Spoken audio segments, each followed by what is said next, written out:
Welcome back to Unfair Review, everybody. As always, I, as in myself, also known as Grant, will guide you through the world of the Japanese animation the safest way I know how to do. That being said, we had a lot of great anime last season. Just tell me about it. There was so many good anime. So much so that it almost makes me feel bad that Demon Slayer was really the only one that kept most people's attention, including myself. This was a great show. Everybody was talking about it. Tons of stuff online. Don't even get started with the Twitter stuff. And as I'm sure you guys have already guessed, that is the show we're going to be looking at, Demon Slayer. The show that took the world by storm. The show that has fans getting angry about it online. The show that has so much controversy about it because it became so huge. Oh god, I love the internet. But that being said, we're not here to talk about the horrible reality of our real world situations. Today we're about to talk about an anime that I believe some people should watch. So let's just get right into it. Now, the studio behind this one was Ufotable, another one of my personal favorites in the industry. They made stuff like Garden of Sinners, which is excellent, God Eater, the Tales of series, but of course, more importantly, they are essentially the only ones behind all the Fate anime. Now, obviously not all the anime that Fate is doing, but a lot of the great ones, they were behind it. So, as you can tell, Ufotable has my interest all the time. I love Ufotable, I love the animation that comes out of there. It's always top-notch. They always deliver their top-notch quality. So when I heard that they were making a new show, which was Demon Slayer, the bar was definitely set up high, so there was definitely some expectations that I had for this particular anime. So let's just jump right into it with the story summary, and the story goes as follows. Ever since the death of his father, the burden of supporting the family has fallen upon Tanjiro. Though living on an impoverished and on a remote mountain, the Kamido family are able to enjoy a relatively peaceful and happy life. One day, Tanjiro decides to go down to the local village to make a little money selling charcoal. On his way back, night falls, forcing Tanjiro to take shelter in a house of a strange man who warns him of the existence of flesh-eating demons that lurk in the woods at night. When he finally arrives back at home the next day, he is met with a horrifying sight. His whole family has been slaughtered. Worse still, the sole survivor is his sister Nezuko, who has been turned into a bloodthirsty demon. Consumed by rage and hatred, Tanjiro swears to avenge his family and stay by his own only remaining sibling. Alongside the mysterious group calling themselves the Demon Slayer Corps, Tanjiro will do whatever it takes to slay the demons and protect the remnants of his beloved sister's humanity. Starring such amazing talent as Hane Natsuki as Kamado Tanjiro, Kito Akira as Kamado Nezuko, Shimuro Hiro as Agazuma Zenitsu, Matsuoka Yoroshiku as Hashibara Inosuke, and many more great actors and actresses who portray different voices of different characters in the show. There's just so many, I really can't name them all, but that's enough of that. Let's get right into reviewing the story of Demon Slayer. Demon Slayer has a total of 26 episodes. It's one season, first season, 26 episodes. And the story pretty much revolves around Tanjiro trying to become the best Demon Slayer Corps member, and just wanting to kill all the demons, or not all, trying to get revenge for his family, or trying to avenge his family by trying to find the leader of the demons, which is something he finds out across the story. And on top of that, he is trying to bring his sister back to life, or back to being a human, even though she is currently a demon who possesses the ability to know who she is and be somewhat sentient and friendly towards humanity. As far as the story goes, it's really good. I have to say it's really good. In the beginning, some people might say it doesn't start off that strong, but I was one of the few people who actually thought the beginning started off very strong, and it was very interesting. Yes, I know it seems a little bit generic. Okay, you got the main character who's kind of, like a shonen, like, oh, it's like a shonen anime. He needs to become the best because he wants to do good for everybody.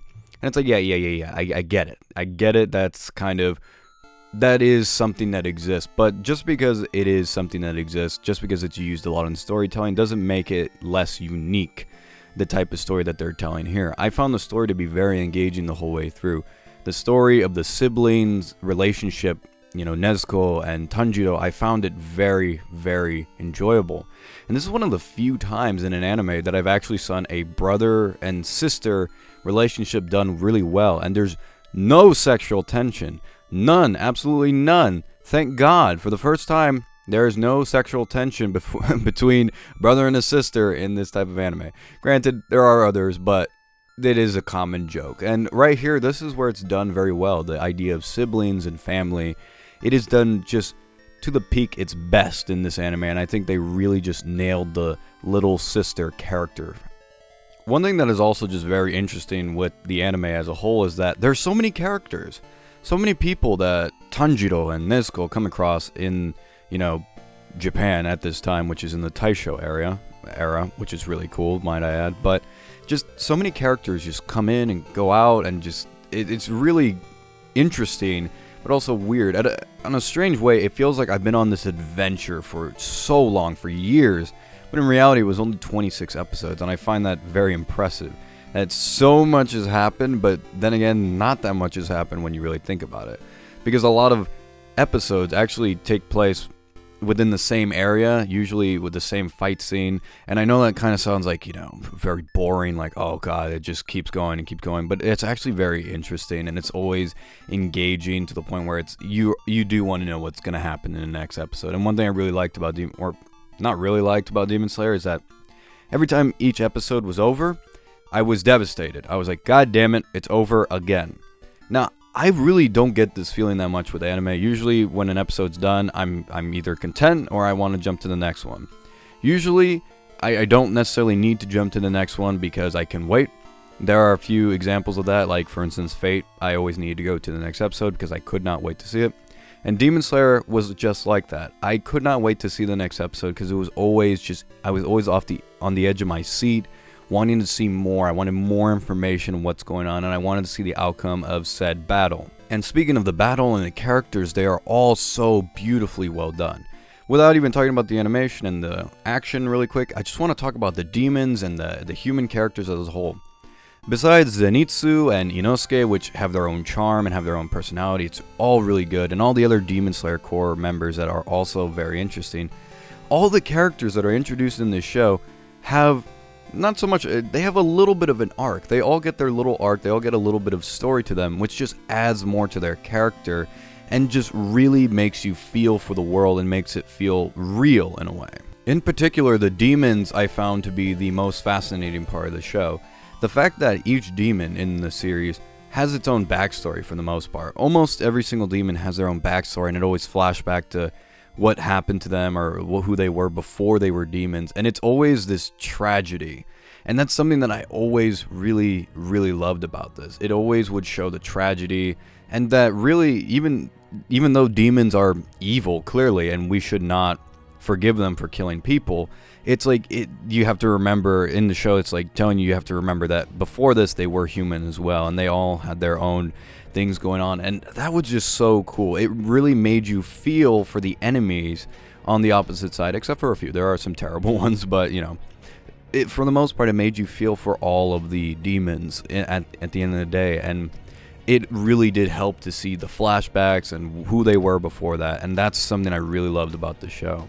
And then of course you have the other characters, which all have the same kind of thing that happens to them. They all have flashbacks, they all have, this is who they are, this is what they do, this is their personality, this is why they are in the place that they are now. Well, not every character, but for all the characters that have an effect on the plot. So for all those characters that have an effect on the plot, they all have their own backstory, and you get to see them, who they were before this, like who they were before they were a demon slayer, and that kind of stuff. And it's really great, I have to say. It's really great storytelling. It's just really good. It's just really interesting, and it's really good the way they play it up. I'm sure some people might hear this and say, oh, that must be annoying. You go to flashbacks and back in the present. No, it's done seamlessly within the narrative of the story, and it's really well done. The story definitely has its high points, it definitely has its low points. Sometimes the low points are really just the characters kind of doing nothing and just kind of comedic stuff. It gets pretty goofy at times, but then the real high points is where it gets trending on Twitter. I mean, I was pretty shocked when I saw that it was trending in Twitter in the US. I did not know that it would be able to reach that, but it did. There were celebrities talking about Demon Slayer, especially episode 19.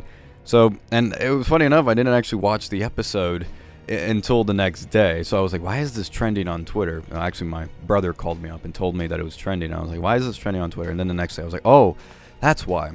No spoilers, of course. I'm not going to say what happens, but it's just great. The show's reached a high point, and then, of course, It leveled it out by having more calm and stuff. And that's something I really love. That's something I always advocate for in shows. Don't do the whole monster of the week, even though you can argue that this is kind of like that. Don't do that. Like, have the monsters and then have some episodes that are just very low, down low. They're just like kind of relaxing and calming or and comedic, whatever it might be. I really love it when a show does that. It shows restraint. It doesn't always have to be action in your face. It shows the characters enjoying life or maybe training or doing stuff like that. And that's something I really, really loved in Demon Slayer. Now, as far as the story goes, is it over at episode 26? No, absolutely not. If anything, episode 26 pretty much leaves off on a cliffhanger and gives you a little bit of a notice of, hey, we're working on a movie. So there's going to be an anime film in production, and it's going to focus on the Demon Train arc of the manga, or the story of Demon Slayer.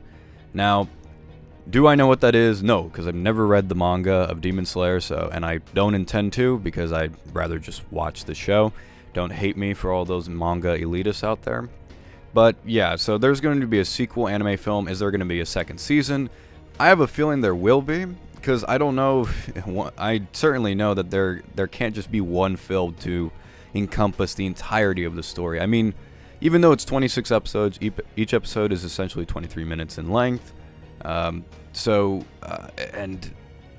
whole arc that it has is pretty much, Tanjiro needs to get Nezuko back to being human, and he's going after the big bad guy, the big boss.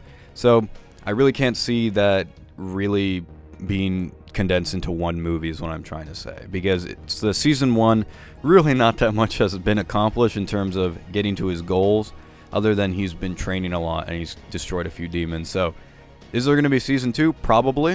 In fact, I'm going to say yes, but before that there is a movie that will deal with the Demon Train arc, which for those of you who have read the manga, you already know what I'm talking about. For those who haven't, you have no idea, but look forward to it. Moving on to the presentation of the show, let's start off with the animation. The animation is spectacular. I mean, what did you expect me to say? I love Ufotable. Ufotable is great. They are the masters of doing 2D animation mixed in with CGI stuff. And now, to be honest, at times you will notice it in this show. There will be some noticeable 3D CGI, but it's really always in the background. It's hardly ever like a main focal point. It never gets too distracting. It's just like, oh, look, in the way background you see a 3D model moving. That's kind of it. And that happens so like sparingly, I really can't even say it's a flaw. For the times where the landscape is CGI, it blends in seamlessly. I mean, they've been doing this for a long time. If anybody's watched Garden of Sinners, you know exactly what I mean. They are the masters of doing 3D CGI mixed in with 2D animation. But speaking of the 2D animation is gorgeous. It has this very traditional Japanese style to it, which is awesome. The colors are so bright and flashing. It's just beautifully mesmerizing. However, even though it's very colorful and very vibrant, this doesn't mean that the show isn't dark, because it's actually a very dark looking show. Not in a literal sense, because it does take place most of the time during the night, but also it's just very dark colors and dark in tone as well. Especially the gore, when there's just gore and tons of special effects killing people on screen. It gets pretty dang violent, and I have to say it's pretty intense. I haven't seen an anime this intense for a while. In terms of the soundtrack, I have to say the soundtrack of Demon Slayer was very well done. Very good. Very well good indeed. It was terrific to listen to. Most of the score that goes on during each scene is very well composed, very nicely done. The ending, outro, and the intro to the show is also very beautiful as well. I really love the music in this show. It was very fitting to the tone and as well to the style that they were going for. Times it can be a little bit goofy, but that's all in good fun, and I, again, really enjoyed it. So how do I summarize Demon Slayer? It's really hard. It's a great show. It really is. The story is fantastic. I think the story is really good. It has a great solid beginning, which this is essentially that. This is the beginning of the series of Demon Slayer, so it starts off very strong. All the characters are very memorable, including the demons themselves are very memorable. Not only the fight and the different, techniques that Tanjiro has to use to defeat the demons, but also just like their backstories and their flashbacks and who they were when they were a person. It's just so well done.